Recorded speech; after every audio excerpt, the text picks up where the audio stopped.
तैयार जेबै बाबा दरबार के करो से नहीं रे डरबै 112 लेके जेबै जल ढारबै 112 लेके जेबै जल ढारबै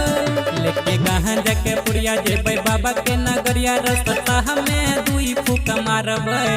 112 लेके जेबै जल ढारबै 112 लेके जेबै जल ढारबै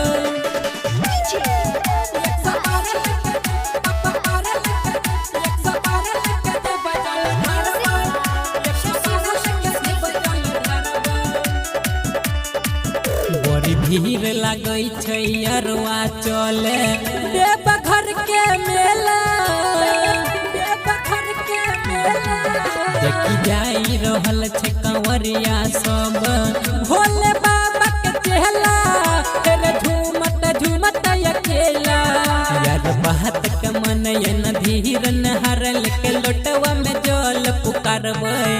112 लेके जेबै जल ढारबै 112 लेके जेबै जल ढारबै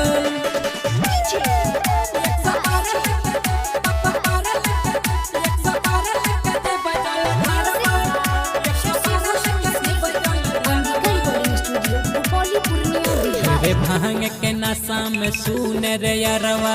रहिए मगन रे कहथियो महेंद्र पूजा चले बाबा के चरण रे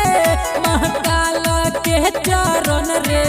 राइटर मनीष मुकेश कह छो तोरा सुहिया पहाड़ चढ़बै 112 लेके जेबै जल ढारबै 112 लेके जेबै जल